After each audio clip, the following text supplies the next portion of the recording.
1 week before Christmas, I stood frozen on the freezing porch, listening to my parents map out my entire holiday without once saying my name to my face. I heard them assigning me to sleep on a damp basement sofa just so my golden child brother could save a few bucks on a nanny while he drank $800 champagne. Fast forward to Christmas Eve. My mom was screaming through the phone, demanding to know why I was not there to watch the kids, treating me like the hired help who had missed a shift. I just laughed, staring out at the crystal blue waters of Bali, and told her I was on a private tour. The silence that followed before the total chaos erupted was the sweetest sound I have ever heard. But let me back up. Have you ever felt like a ghost in your own family? Let me tell you how I went from the invisible basement babysitter to handing them the most expensive reality check of their lives. Before I tell you how a single plane ticket destroyed their hypocritical party, tell me what the weather is like where you are right now. Is it as gloomy as my mood was standing on that porch? My name is Silas. I am 28 years old and I work as an independent cybersecurity consultant. It is a career that pays exceptionally well, but because I work from a home office wearing sweatpants instead of a tailored suit, my family views my time as basically worthless. I do not have a corner office in a glass building, and I do not drive a leased sports car to a corporate parking lot every morning. To them, I am just the single guy with no real responsibilities.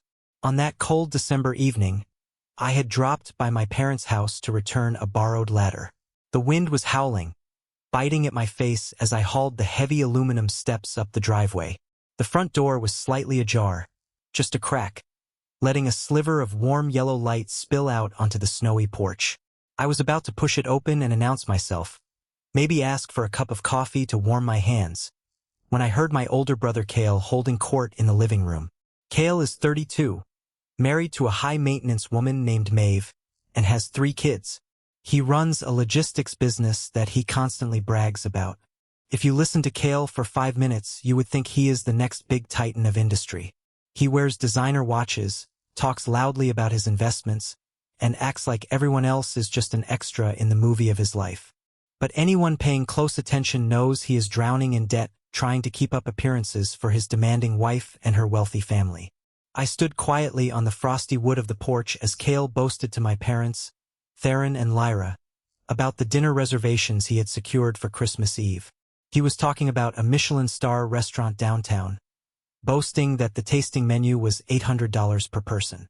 He went on and on about the wine pairings, the truffles, and how Maeve had bought a new silk dress just for the occasion.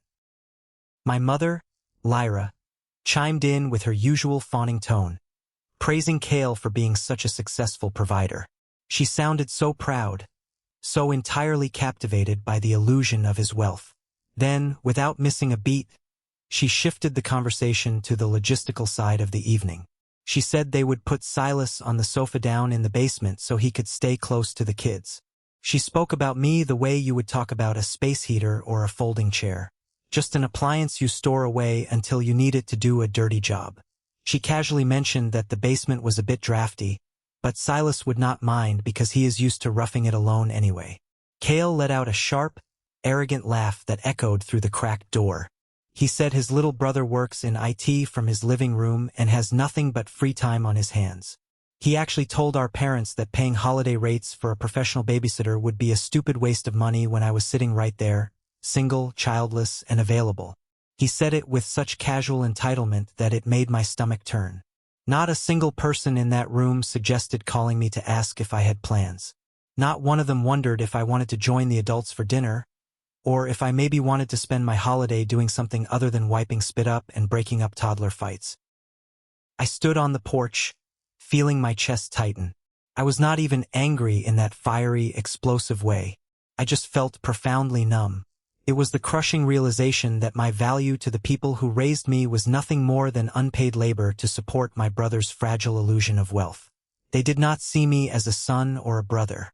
They saw me as a resource. I took a slow, deep breath, letting the freezing air fill my lungs. I slowly backed away from the door, leaving the ladder leaning against the side of the garage. I turned around and walked back down the icy driveway. As I reached the door of my car, I saw the front door swing open out of the corner of my eye.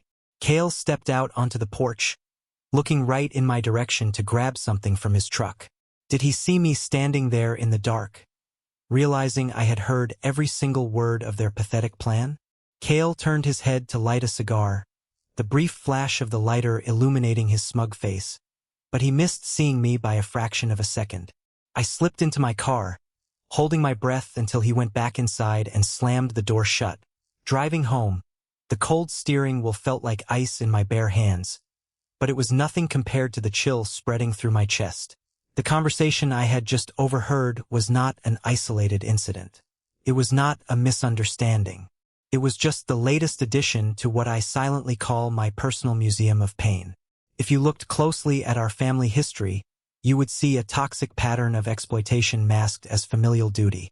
Let me take you back 2 years, to my 26th birthday. It was supposed to be a milestone for me. I had planned a rare weekend getaway to a cabin in the mountains with 3 of my closest friends to celebrate. We had rented a boat, bought a ton of expensive food, and I was genuinely excited. The morning I was supposed to leave, Cale showed up at my apartment unannounced. He did not knock.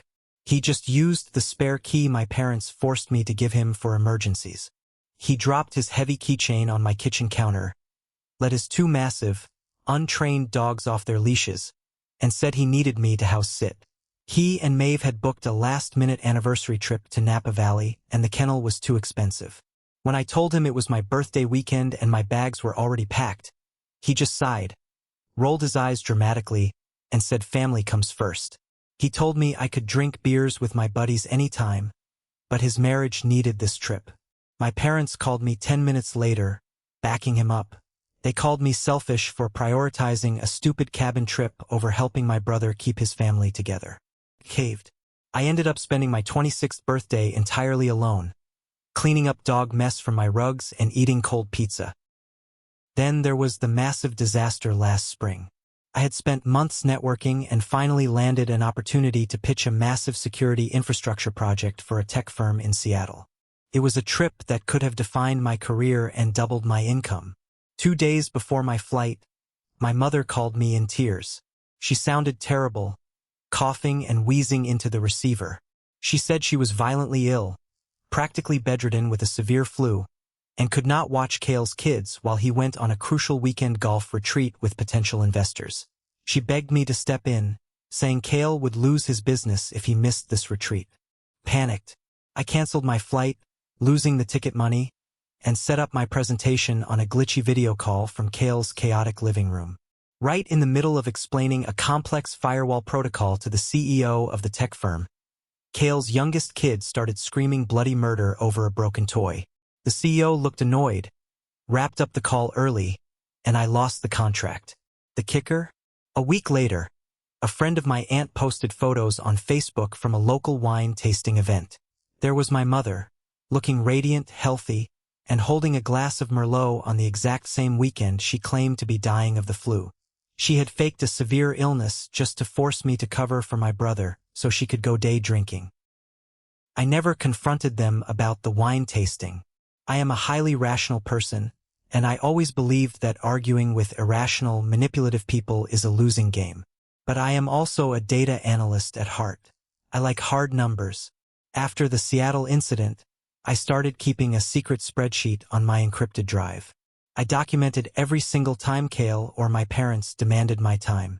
I logged the exact dates, the hours spent babysitting, the days ruined by house sitting, the time spent running ridiculous errands for Maeve, and the late nights fixing my father's endless computer viruses. I researched the average local market rates for professional nannies, personal assistants, and freelance IT technicians.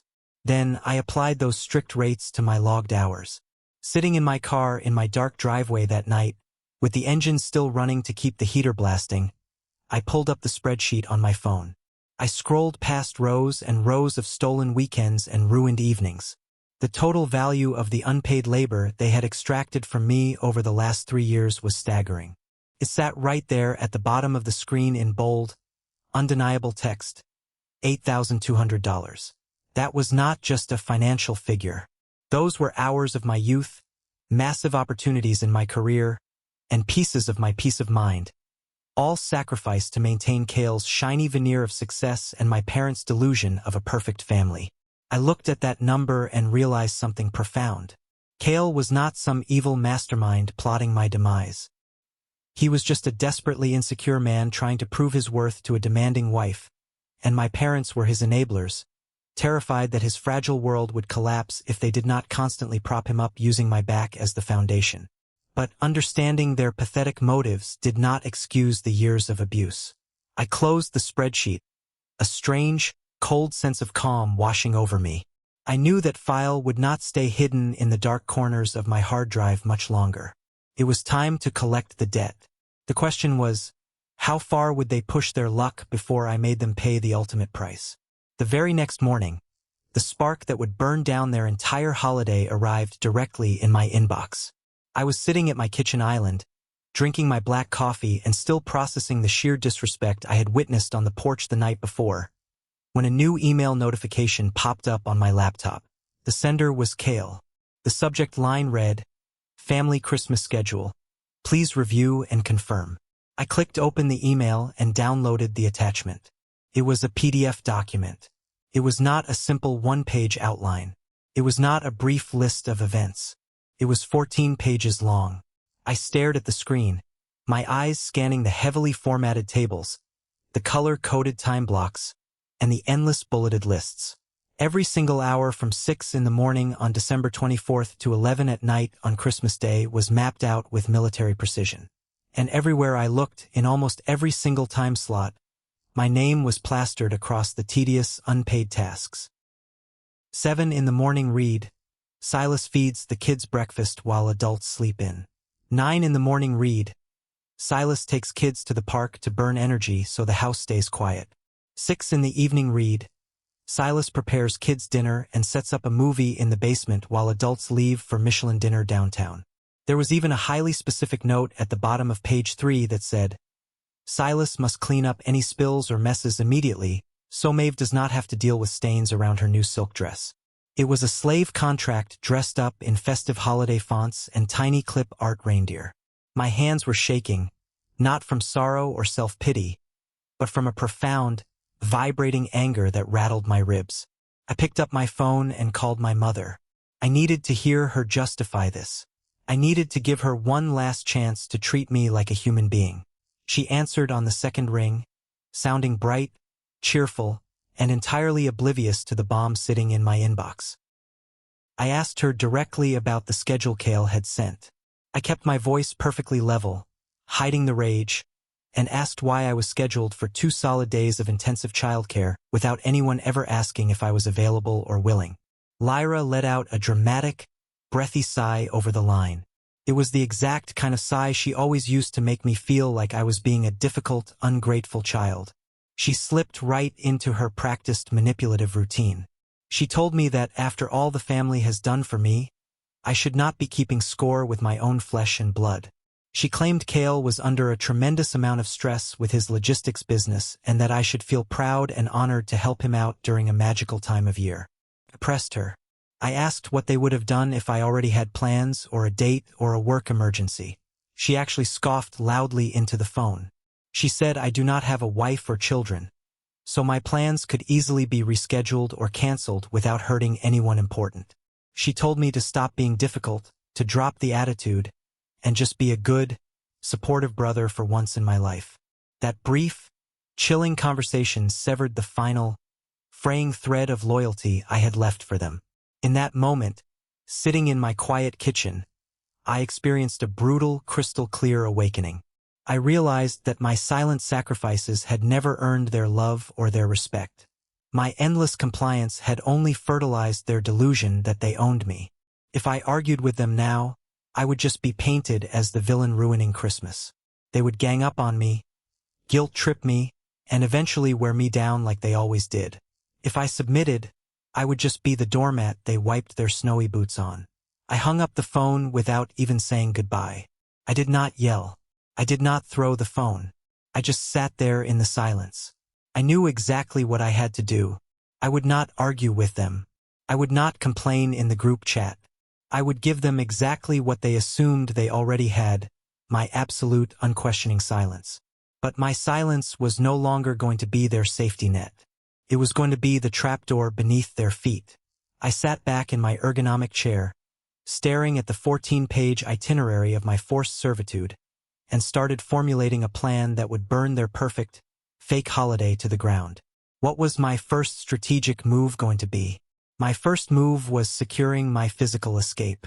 I knew my family too well. I could not just stay in my apartment, lock the door, and ignore their calls on Christmas Eve. If they realized I was blowing them off, Cale and Theron would just drive over, pound on my door until the neighbors complained, and try to drag me out by force of guilt. I needed to be far away, entirely unreachable, and unapologetically living my best life while their world burned. I called Cashin, a close friend in the technology industry. Months earlier, I had helped his client contain a serious security incident under a paid, confidential engagement. The client had offered me use of an empty Bali villa as a future thank you, subject to availability. Cashin confirmed that the offer was still valid for Christmas week. Cashin arranged the villa booking through the owner's staff. Lodging and on-site service were covered, but I remained responsible for airfare, immigration requirements, insurance, and personal expenses. I opened my laptop, pulled up a premium airline website, and punched in the dates. I needed to leave on a red-eye flight early the morning of Christmas Eve to ensure maximum chaos for their morning schedule. I bypassed the economy section entirely and clicked straight on the first-class luxury suites. I wanted the lie-flat bed, the champagne, the whole experience. When the final payment screen loaded, the total price stared back at me in bold font, $12,500. In a moment of pure, cinematic irony, my phone buzzed on the desk right beside my laptop. It was a text message from Cale. The message read, "Hey man, make sure you swing by the premium grocery store and pick up extra organic diapers and those expensive veggie snacks for the kids tomorrow. Consider it your financial contribution since you are eating our food all week and staying at mom and dad's for free." I looked at Cale's pathetic demand that I spend $50 on diapers for his own children, treating me like a freeloader. And then I looked at the $12,500 flight on my screen that I was paying for entirely with my own self-made money. Money I had earned while they mocked me for working from home. I typed in my heavy metal credit card information and hit confirm without blinking. The luxury itinerary hit my inbox seconds later. I was going to Bali.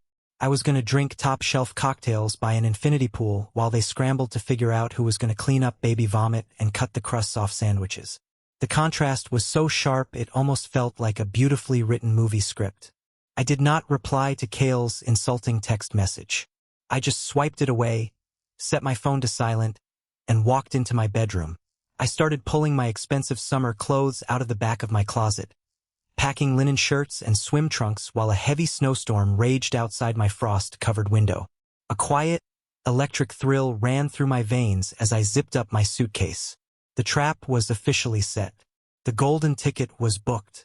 But I knew the hardest part of this operation was still ahead of me.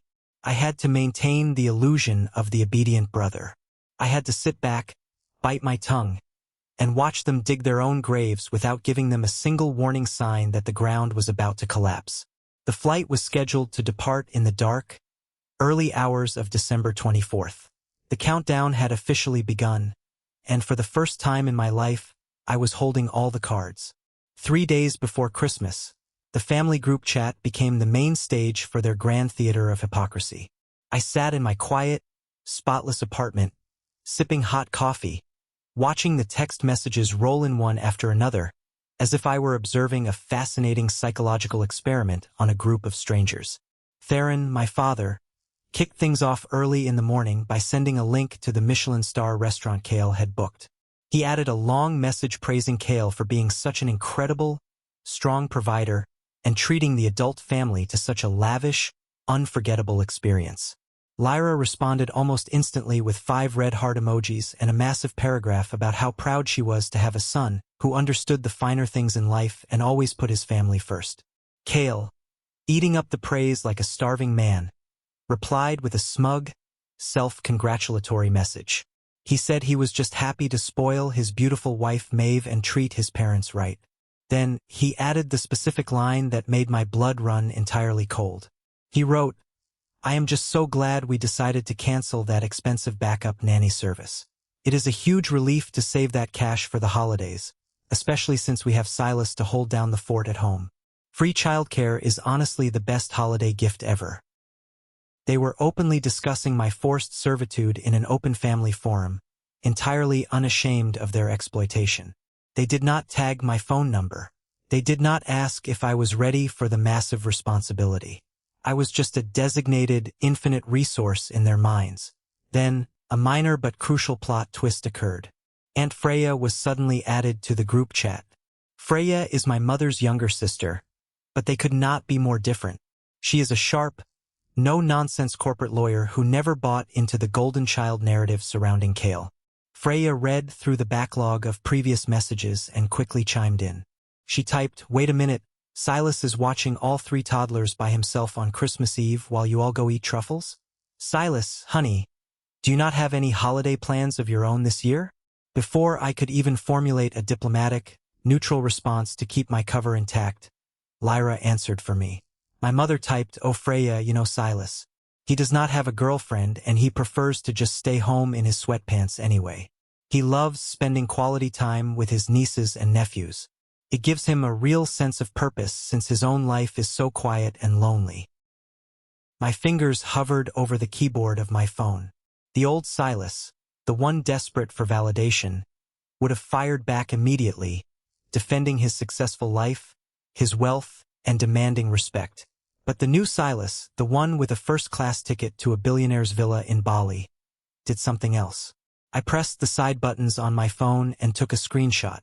I took a screenshot of Theron praising Kale's fake wealth. I took a screenshot of Kale gloating about exploiting me to save nanny money. I took a screenshot of Lyra declaring that my life had no purpose without their demands. I gathered my digital ammunition silently, saving everything to a secure folder. The tension in my chest was thick and suffocating, but it was also incredibly empowering. I was watching them build a massive, fragile house of cards on the shaky foundation of my assumed compliance. I did not say a single word in that chat. I let their assumptions grow wild and unchecked. I was turning into a phantom, present in their glowing screens, but entirely disconnected from their reality. The silence I maintained was deafening, and I wondered if any of them would notice the eerie calm before the storm hit. December 23rd arrived with a biting, violent wind and a fresh, heavy layer of gray snow covering the city. My phone rang sharply at noon. It was my father, Theron. He did not say hello when I answered. He did not ask how my week was going or if I was feeling well. He launched straight into a list of loud orders. He barked into the receiver, telling me to make sure I drove through the storm and got to the house by exactly 8 in the morning the next day. He told me I needed to clear out the heavy storage boxes in the damp basement so I could lay down my thin air mattress before the kids arrived. He said Maeve wanted the kids fed, dressed in matching holiday outfits, and occupied by 9 sharp, so I needed to be ready to hit the ground running the second I walked through the door. I listened to his demanding, abrasive tone. It was a tone you would not even use to command a stray dog, much less your own grown son. I did not argue. I did not point out the unfairness. I just gave a low, non-committal hum of acknowledgement and hung up the phone while he was still listing chores. I looked at the corner of my living room. Sitting there, neatly arranged, were the thoughtful Christmas presents I had carefully bought for the family weeks ago, long before the porch incident. I had purchased an engraved luxury watch for Theron, a premium cashmere scarf for Lyra, and expensive, educational tech toys for Kale's kids. But after hearing their plans that night, I had taken everything back to the stores for full refunds. Instead, I drove to a cheap discount dollar store on the edge of town and bought the most generic, thoughtless items I could find on the clearance rack. A chipped ceramic mug, a pair of scratchy novelty socks, a generic, terrible-smelling candle. I wrapped them hastily in thin, easily tearing paper. Action always speaks louder than words, and I wanted my final actions in this family dynamic to be crystal clear. I packed these cheap, insulting gifts into a large, battered cardboard shipping box. I taped it shut securely, printed a FedEx overnight shipping label from my home office, and walked through the freezing snow to the drop-off center down the street. I paid a premium to have that specific box delivered directly to my parents' front door on Christmas morning. I did not include a heartfelt note. I did not write a long letter of explanation about my feelings. I wanted them to rip open that box and feel the exact same level of cheap, thoughtless disregard that they had shown me for my entire adult life. Walking back to my apartment, feeling the icy wind whip against my face, I felt incredibly light. The heavy guilt that society tells you to feel when you abandon your toxic family was entirely absent.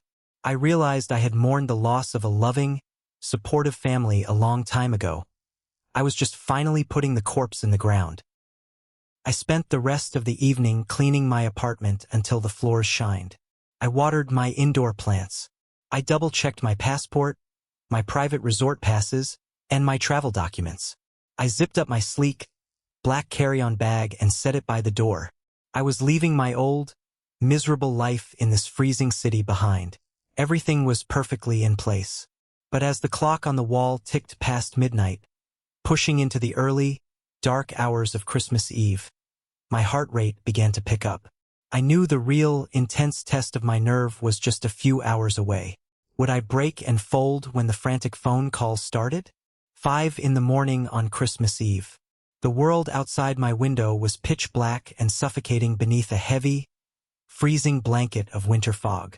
I stood on the snowy curb outside my apartment building, the collar of my heavy wool coat pulled up high against the biting wind, waiting for my luxury rideshare to take me to the airport. My phone violently vibrated in my coat pocket. The screen illuminated the darkness around me. It was an incoming call from Lyra. I stared at her name flashing on the screen and let it ring until it stopped. A minute later, it buzzed again, and then a voicemail notification popped up. I tapped the screen, holding the speaker close to my ear against the wind. Lyra's voice came through, dripping with that sickly sweet, heavily authoritative tone she always reserved for managing my life.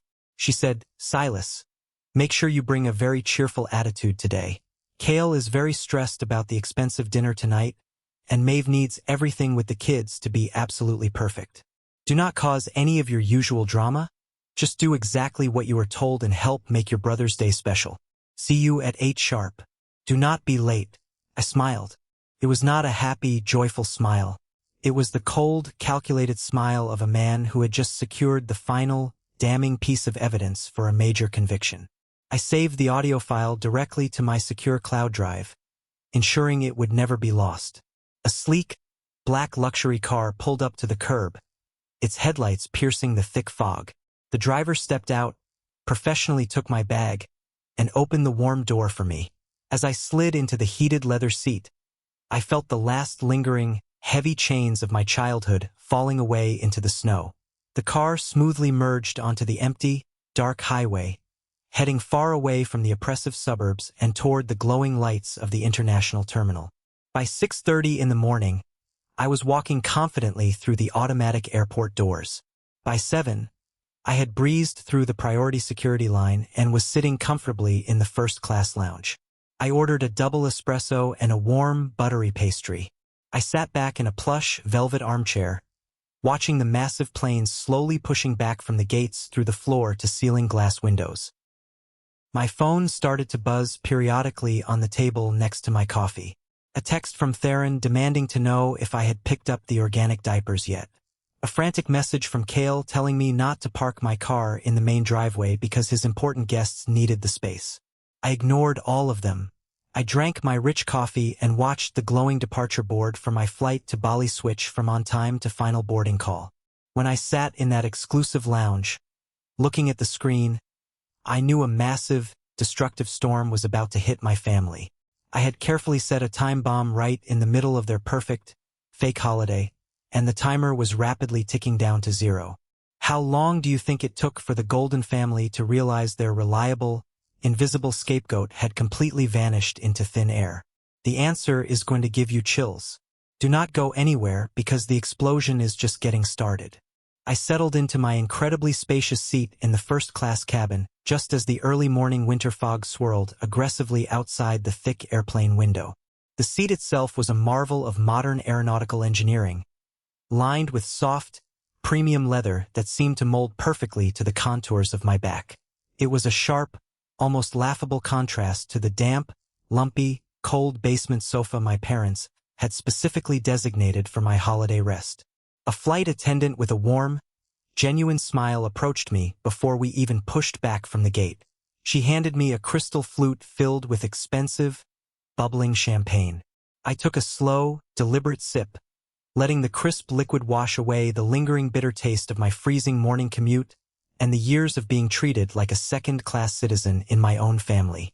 I watched the airport ground crew in their neon-reflective vests rushing around on the icy tarmac below, entirely unaware of the massive domestic explosion I was about to detonate. As the massive jet engines began their low, powerful whine, signaling the start of the taxi process toward the runway, my phone screen lit up brightly against the dim, ambient cabin lighting. The digital clock on the screen displayed the time. It was exactly 9:15 in the morning. The digital storm I had been waiting for had officially arrived. First, a rapid barrage of text messages flooded in from Cale. Each message was more frantic, more demanding, and more grammatically incorrect than the last one. He demanded to know where my car was parked. He demanded to know why I was not answering the front door. He complained bitterly that his kids were already making a mess of his clean truck interior and that Maeve was losing her patience. I simply watched the notifications stack up on the glass screen, feeling my pulse remain incredibly steady and calm. I did not type a single letter in response. I let him sweat. Then, the incoming call screen overtook the text notifications, vibrating violently in my hand. It was Lyra. My mother was calling. I let it ring 3 full times, savoring the building tension in my chest, before I casually slid my thumb across the glowing green accept button and brought the phone to my ear. I did not even get a chance to say a simple hello. My mother's voice erupted through the tiny speaker, shrill, panicked, and dripping with an entitlement so thick it was almost suffocating to listen to. She screamed into the receiver, demanding to know what obscure corner of the city I was hiding in. She yelled that Cale was pacing holes in the hallway rug, waiting to hand over the screaming toddlers. She shrieked that Maeve was on the verge of tears because her elite hair and makeup team was scheduled to arrive in less than 20 minutes, and my absence was ruining their entire meticulously planned day. She treated me exactly like a hired servant who had dared to oversleep and miss a crucial, underpaid holiday shift. I looked out the window as the plane slowly turned onto the main runway, aligning itself for the long takeoff.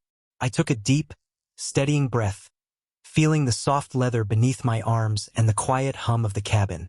I kept my voice incredibly level, devoid of any anger, malice, or sadness. I projected only cold, hard facts. I told her to stop waiting by the front door. I told her not to look out the living room window for my car, because my car was sitting securely in a long-term airport parking lot. I stated clearly, and with a faint smile touching the corners of my mouth, that I was currently strapped into a first-class suite, preparing to take off for a VIP luxury tour on the tropical island of Bali. For exactly 3 seconds, there was profound, heavy silence on the other end of the line. It was the kind of silence that occurs right after lightning strikes but right before the deafening thunder rattles your windows. My mother simply stopped breathing. The gears in her head were violently grinding to a halt as her reality shattered. And then, the total chaos erupted in the background.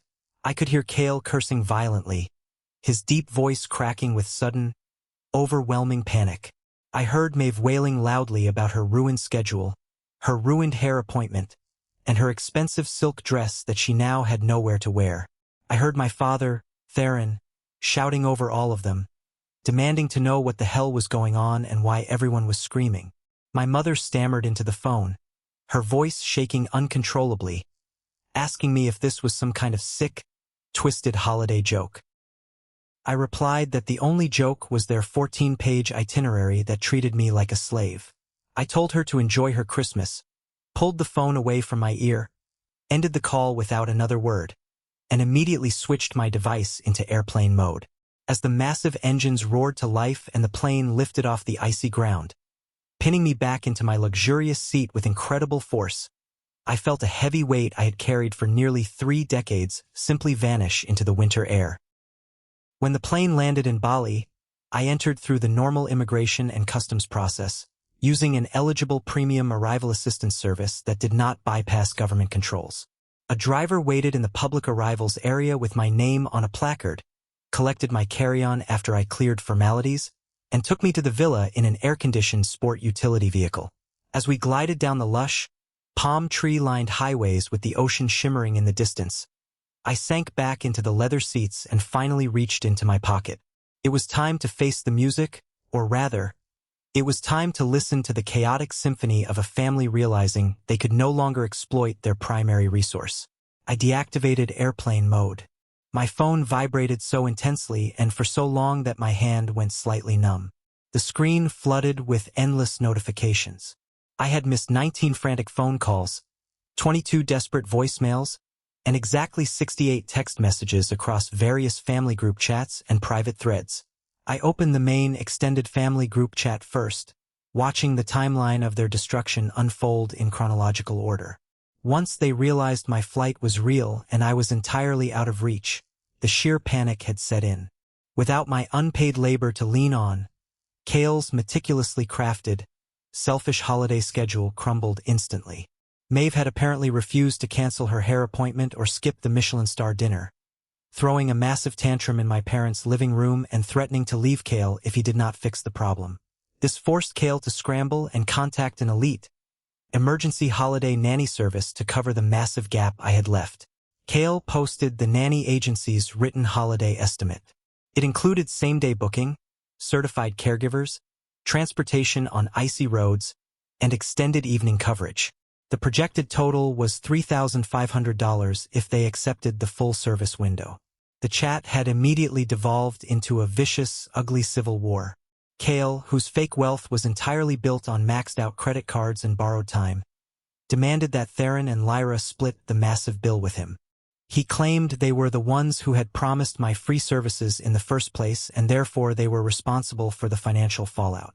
Theron, furious at being asked to shell out thousands of dollars for his own grandchildren, fired back. He typed in all capital letters, telling Kale to act like a real man, step up, and pay for his own kids instead of begging his aging parents for a bailout. The facade of the perfect, wealthy golden child was cracking wide open in front of the entire extended family. Aunts, uncles, and cousins were reading these venomous exchanges in real time. Watching the golden family tear each other apart over a bill they thought they could force me to cover with my sweat and tears. For years, they had framed my unpaid help as brotherly affection. The moment strangers charged for the exact same work, everyone understood it was highly valuable labor. They simply had not wanted to acknowledge that reality when the worker was me. I sat in the back of the sport utility vehicle, watching the turquoise ocean roll by outside my tinted window, and let out a genuine, hearty laugh for the first time in years. The private villa was nothing short of an architectural masterpiece, perched high on a lush, green cliff overlooking the endless expanse of the ocean. It featured a sprawling infinity pool that seemed to merge directly with the horizon, a fully stocked outdoor bar made of polished teak, and a dedicated staff that anticipated my every need before I even spoke. I changed into comfortable linen clothes, ordered a fresh, ice-cold tropical cocktail, and settled into a luxurious sun lounger on the edge of the pool. The tropical sun warmed my skin, providing the perfect physical contrast to the cold, calculated digital war I was about to engage in. I unlocked my phone and went back into the raging family group chat. My mother, Lyra, had finally decided to attempt damage control. Realizing that the extended family was witnessing their embarrassing meltdown over the massive nanny bill, she tried to spin the narrative. She decided to play her absolute favorite role, the long-suffering, innocent victim of a cruel son. She typed a lengthy, tearful message claiming that Silas had callously agreed to watch the children for weeks, only to cruelly flake out at the very last minute just to hurt his brother. She called me unstable, unreliable, and claimed my selfish actions had ruined the magic of Christmas for 3 innocent toddlers. It was the exact lie I had anticipated she would tell. I took a slow sip of my drink, feeling the sweet and sour flavors mix on my tongue, and decided it was time to drop the hammer. I did not type a single word of defense. I did not engage in a screaming match or try to argue my case with logic. I simply uploaded my meticulously gathered evidence. First, I dropped the PDF screenshot of the 14-page itinerary Cale had created. It clearly showed my name assigned to endless hours of labor, detailing every humiliating task without a shred of my consent. Second, I uploaded the audio file of Lyra's voicemail from that very morning. The entire family could now hear her explicitly ordering me to show up and do what I was told, entirely proving there was never a mutual agreement, conversation, or promise.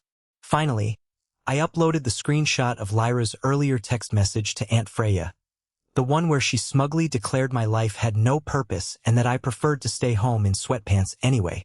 I hit send and watched the files populate the chat. The effect was instantaneous and utterly devastating. For several long minutes, no one in the chat typed a single character.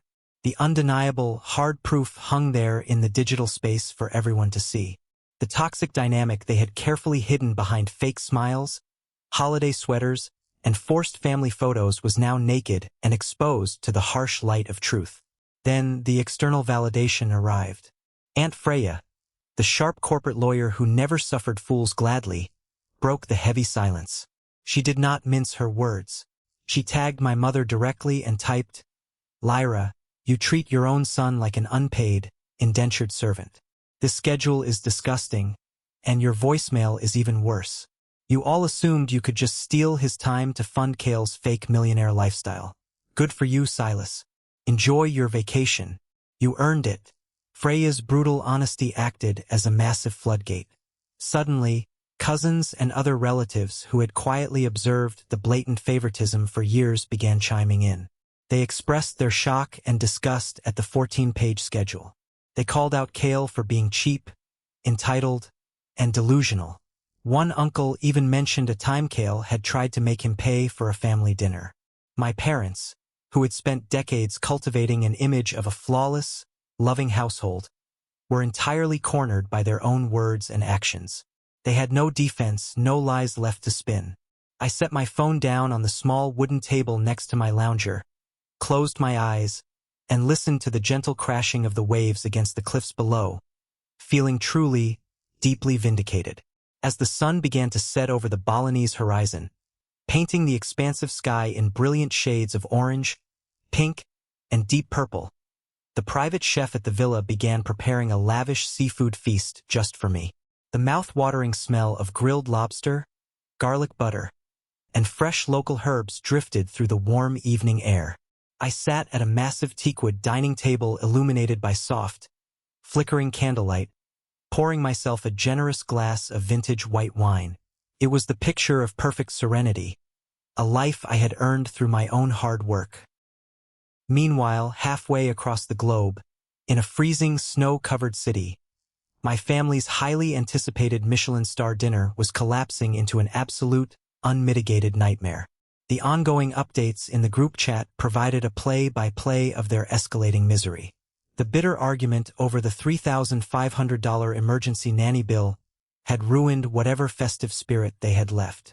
Maeve, furious that Cale's financial inadequacy was being exposed to his parents and the extended family, threw a massive, screaming fit right in the middle of my parents' living room.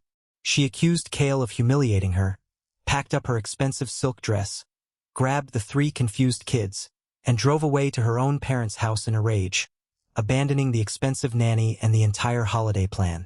With Maeve and the kids gone, the dinner was pointless. Theron had reserved a private room with a non-refundable deposit.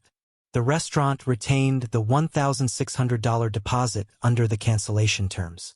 It did not invent an arbitrary penalty after they failed to appear. The contrast was deeply poetic. I was enjoying a private, world-class meal overlooking the ocean, served by professionals who treated me with respect, while my father was pacing his living room, out thousands of dollars, eating cold, leftover pizza while his golden child's marriage publicly fractured under the weight of its own lies. But the true cherry on top of this beautiful disaster came later that evening. My phone buzzed with a private message. It was not in the group chat. It was a direct text from Cale. His usual arrogant, commanding tone was entirely gone, replaced by a pathetic, desperate whine.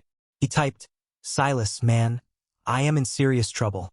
Maeve is talking about leaving me for good. My business accounts are overdrawn and my personal credit cards are maxed out from the nanny charge and the holiday gifts.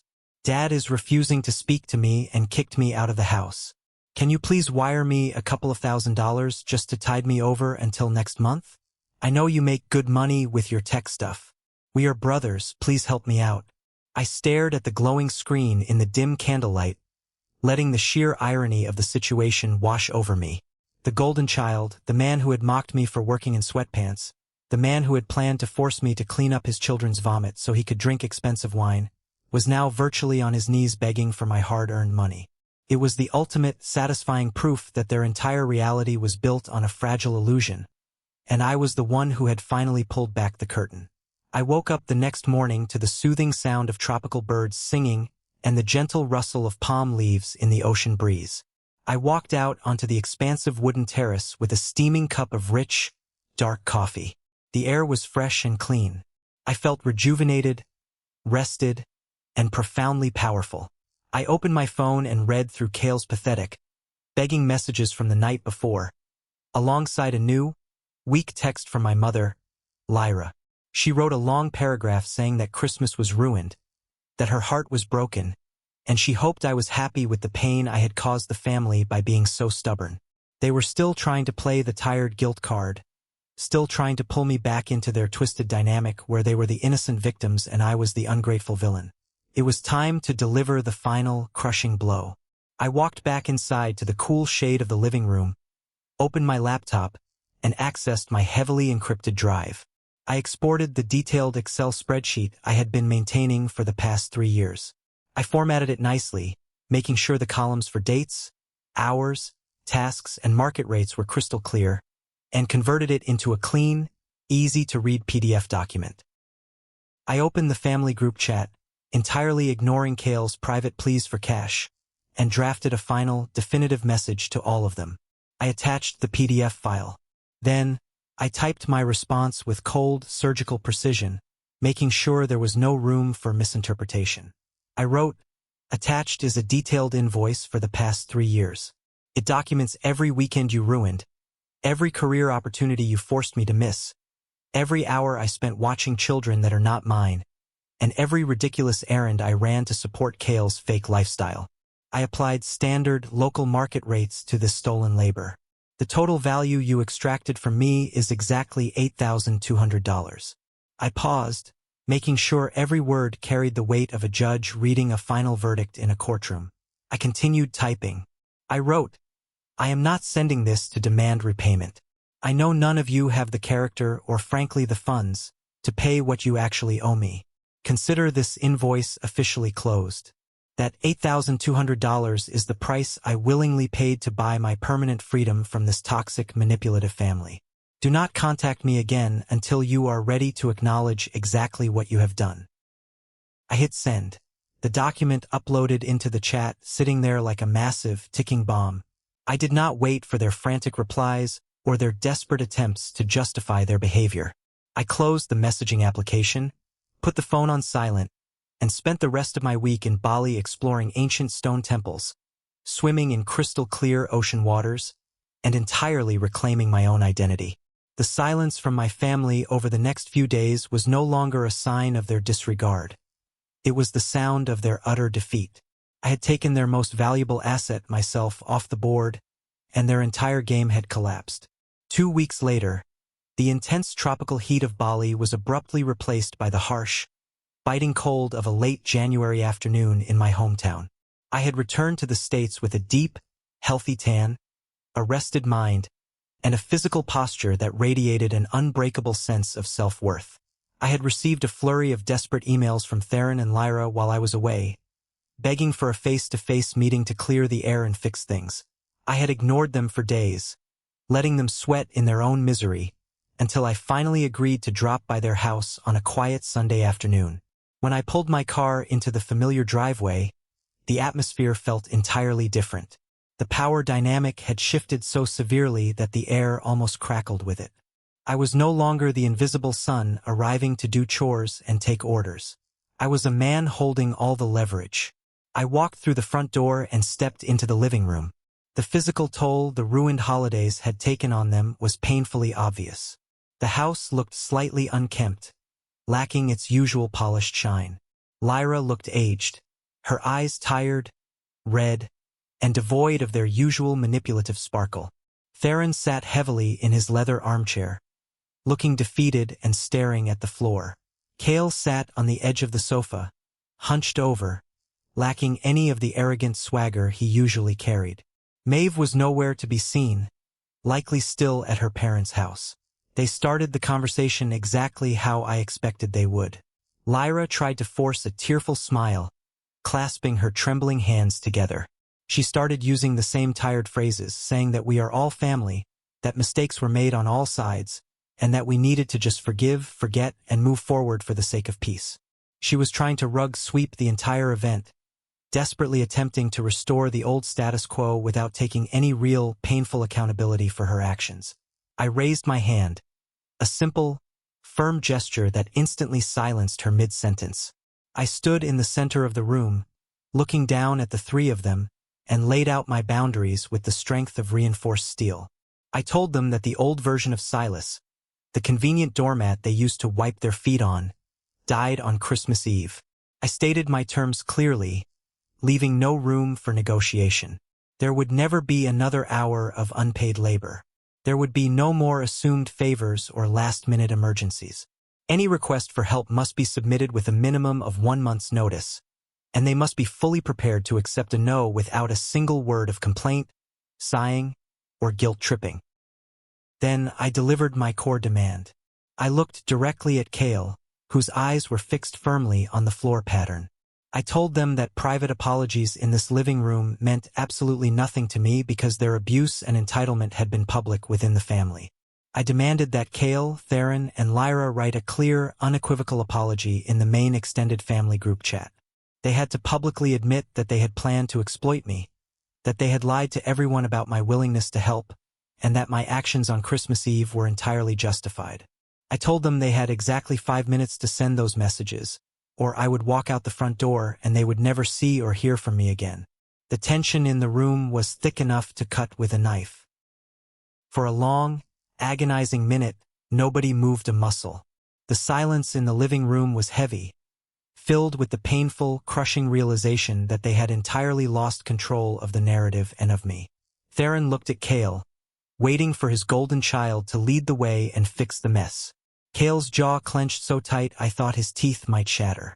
He hated losing, he hated being humbled, and he despised admitting fault, but he knew I held all the cards. He knew that the extended family already knew the truth thanks to Aunt Freya, and he knew his parents would blame him if I walked out forever. Slowly, with trembling hands, Cale pulled his phone from his pocket. He opened the family group chat. I watched him type, his face flushed with deep, burning humiliation. He hit send. My phone buzzed in my coat pocket. I checked the screen. Cale had written a full confession, admitting his entitlement, acknowledging the awful 14-page schedule, and publicly apologizing for treating me like a servant to fund his own lifestyle. As soon as Cale broke, the rest of the dam collapsed. Lyra began to cry genuine tears of shame, pulling out her own phone to type a frantic, rambling apology to the extended family. She admitted her manipulation and confessed her failure as a mother to protect me. Theron followed suit, sending a short, stiff message acknowledging his failures, his unfair demands, and his blind favoritism. I read the 3 messages in the chat. Did I believe they had magically transformed into perfect, loving family members in the span of 5 minutes? Not for a second. Deep down, they were still the same flawed, selfish people. But the dynamic had permanently shifted. They had publicly bowed down. They had submitted to my boundaries in front of everyone they cared about impressing. They knew, without a shadow of a doubt, that I would walk away forever if they ever tried to cross me again. I put my phone back in my pocket, gave them one final, lingering look of quiet authority, and walked out of the house. Walking back to my car in the freezing winter air, I felt a profound sense of warmth radiating from within. Sometimes, to teach people your true value, you have to stop giving yourself away for free. You have to let their selfish systems collapse under their own weight. You have to let them pay the brutal, expensive price of their own entitlement.